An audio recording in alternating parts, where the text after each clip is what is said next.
SpaceX is ready to go crazy with a weird technique this time around. They have developed a strategy to land the Starship like a Falcon 9 rocket on the Droneship. The Starship will be prepared to land on the Droneship, an operation carried out on only the Falcon 9, but right now, the Starship upper stage will follow suit. Since SpaceX first began to prepare to develop the Starship program in late 2018, CEO Elon Musk and SpaceX officials have long claimed that both Super Heavy boosters and Starship upper stages will execute what is known as Return to Launch Site or RTLS landings. It's no longer evident if such plans, which have been decreed for a long time, are fixed in stone. Also, according to a recent job listing found in Cape Canaveral, SpaceX is looking for an experienced maritime engineer to assist the company's current fleet of recovery vessels and the development of marine recovery systems for the Starship program.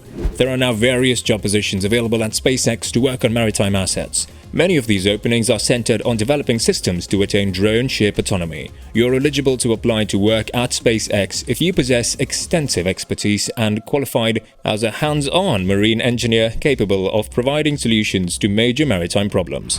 Let's examine the brilliant idea that SpaceX devised to land the Starship on a drop ship floating in the ocean. SpaceX's recent job postings for marine engineer and naval architect never specifically mentioned the company's concrete plans to convert retired oil rigs into vast floating Starship launch sites, even though SpaceX has repeatedly revealed plans to develop marine recovery assets for Starship. Towing an entire oil rig hundreds of miles to and from the port is neither an efficient nor cost-effective solution for rocket recovery. Considering that oil rigs weigh several thousand tons and dwarf the drone ships the size of a football field that SpaceX uses to recover Falcon boosters, it goes without saying that towing an entire oil rig is not the best choice. It would also make very little sense for SpaceX to employ a specialist naval architect without stating that they would be working on something as all-encompassing as the world's most giant floating launch pad. This would be a very inefficient use of resources. That only leaves three straightforward meanings for the instances of the mentions. Firstly, SpaceX may just be making preparations to recover debris when the Starship is launched into space, or the whole Starship, maybe if it malfunctions during launch or the boosters after purposely blowing them up during early orbital Starship test flights.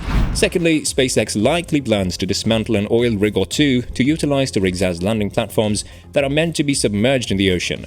This would be done without fully transforming the oil rigs into launch pads, so think of it as a rocket carrier. The ships or the boosters might then be transferred from those platforms to smaller drone ships, which would be charged with bringing them back to dry land.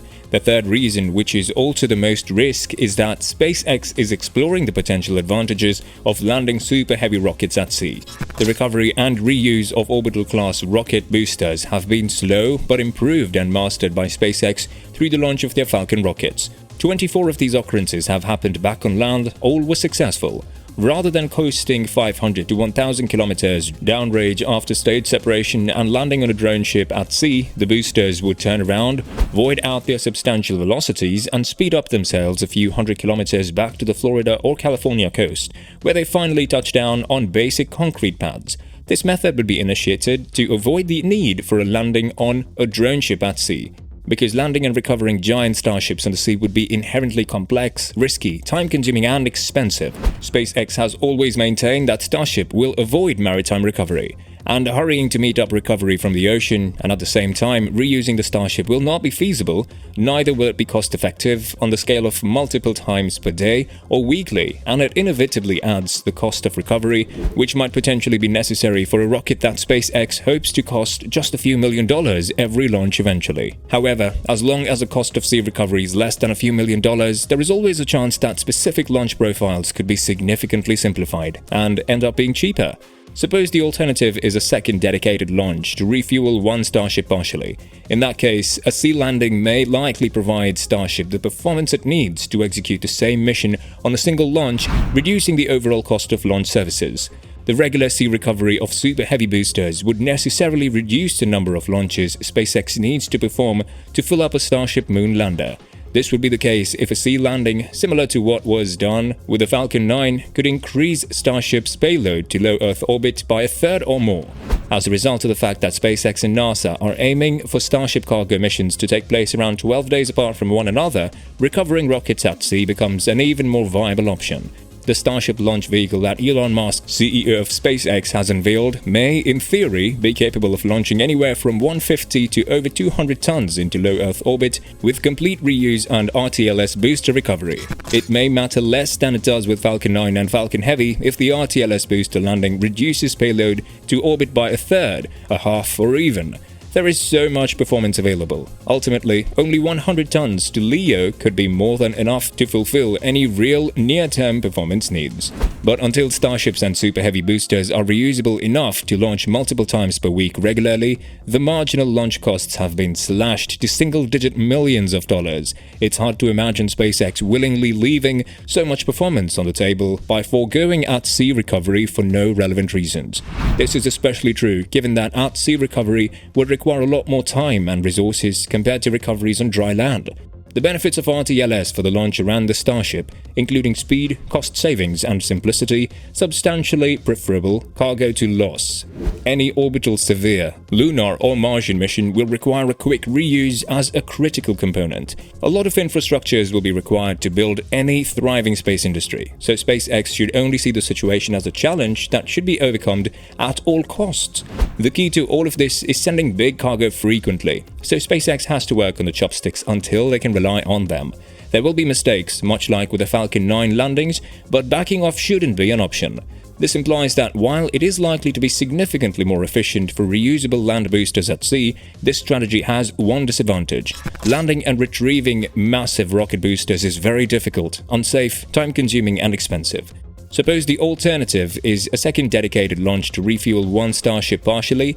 In that case, it's possible that a sea landing could give Starship the performance needed to accomplish the same mission in a single launch, lowering the total cost of launch services. The regular sea recovery of Super Heavy boosters would necessarily cut the number of launches SpaceX needs to fill up a Starship moon lander, given that SpaceX and NASA have been planning for Starship cargo launches to occur. This would be the case if, similar to the Falcon 9, a sea landing, regular sea recovery of Super Heavy boosters could boost Starship's payload to lower Earth orbit by a third or more. In case you might get confused, when SpaceX refers to marine recovery, they mean the process of recovering a lost Starship from the ocean.